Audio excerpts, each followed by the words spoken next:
A very good evening to all my dear students. बच्चों, इस सप्ताह हम वसंत भाग 1 में से अध्याय 2 बचपन कर चुके हैं और आपको वो समझ में भी आ गया होगा। ठीक है, मंडे को हम उसके प्रश्न उत्तर करेंगे और साथ में भाषा की बात से एक टॉपिक करने वाले हैं जो है विशेषण। आपको पता ही होगा विशेषण क्या होता है। तो जो संज्ञा और सर्वनाम यानी नाउन और प्रोनाउन, ठीक है, इनकी विशेषता को बताते हैं वो शब्द होते हैं विशेषण। यहाँ पर आपको एग्जाम्पल दिए हुए हैं, जैसे बड़ा, काला, लंबा, है ना। कि बड़ा पक्षी, पक्षी कैसा है, बड़ा, पक्षी की विशेषता को बता रहे हैं, तो बड़ा शब्द इसमें विशेषण हो गया। ठीक है, इसके बाद विशेषण मुख्यतः 4 प्रकार के होते हैं। पहला गुणवाचक विशेषण, दूसरा संख्यावाचक विशेषण, तीसरा परिमाणवाचक विशेषण और चौथा सार्वनामिक विशेषण। यहाँ पर जो पिक्चर आपको दिखाई जा रही है, इसमें इनके कुछ एग्जाम्पल्स लिखे हुए हैं। ठीक है, तो अभी हम इतना ही करेंगे। मंडे क्लास में मैं आपको विशेषण के बारे में बताऊंगी, विशेषण क्या होता है।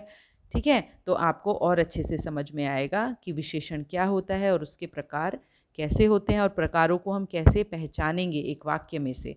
ठीक है, और इसके बाद ट्यूसडे जो हमारी क्लास होगी उसमें हम बहुत अच्छी सी एक स्टोरी शुरू करने जा रहे हैं जो है नादान दोस्त, है ना।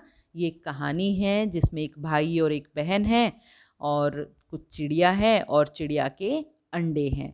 और ये जो कहानी है प्यारी सी, ये कहानी लिखी है मुंशी प्रेमचंद जी ने। इस कहानी में उन्होंने बच्चों के मन में जो जो भावनाएं उठती है ना, जो जो क्वेश्चंस प्रश्न उठते हैं, उन सब का वर्णन किया है।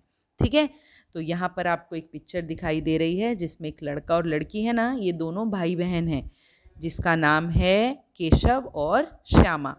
ये दोनों भाई बहन के घर पर चिड़िया ने अंडे दे दिए थे।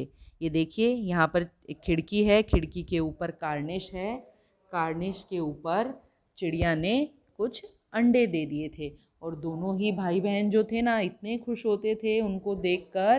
पूरा टाइम जब भी उनको समय मिलता था, सुबह को, शाम को, है ना, जब भी उनको रहता था वो बस उन्हीं अंडों को देखने के लिए आ जाते थे।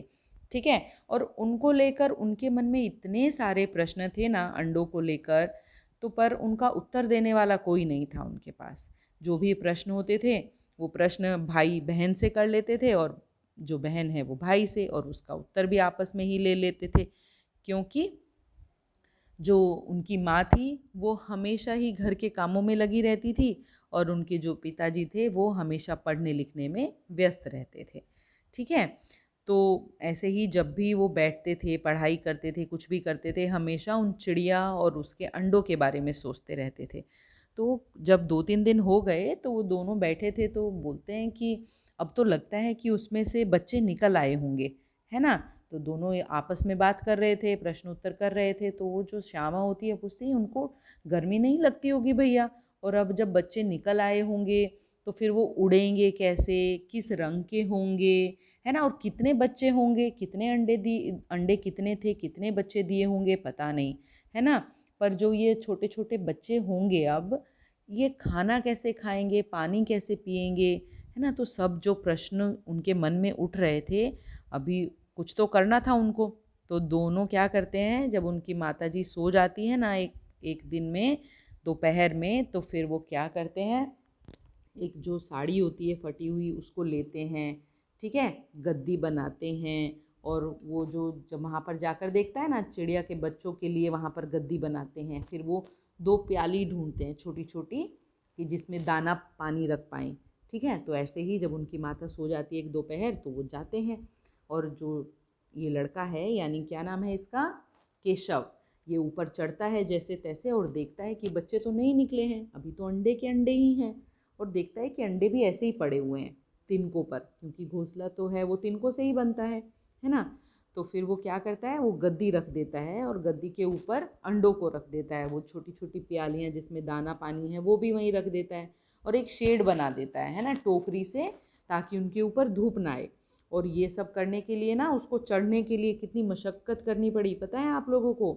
ये देखिए, स्टूल लेके आया, स्टूल पर भी जब उसकी हाइट ऊपर नहीं पहुंची तो नीचे चौकी रखी, ठीक है, और वो भी थोड़ी हिल जाती थी उसका पैर, तो उसने उसकी बहन से पकड़वाया इसे, है ना। और उसकी बहन भी बार बार बोल रही थी, मुझे भी दिखा दो ना भैया, मुझे भी दिखा दो ना भैया।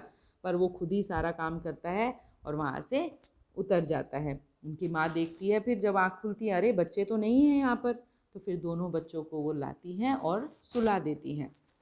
फिर क्या होता है, जब उसकी आँख खुलती है श्यामा की, तो वो आकर तुरंत देखती है, ऐसे छज्जे पर जाती है, क्योंकि ये तो आदत थी उनकी तुरंत देखने की।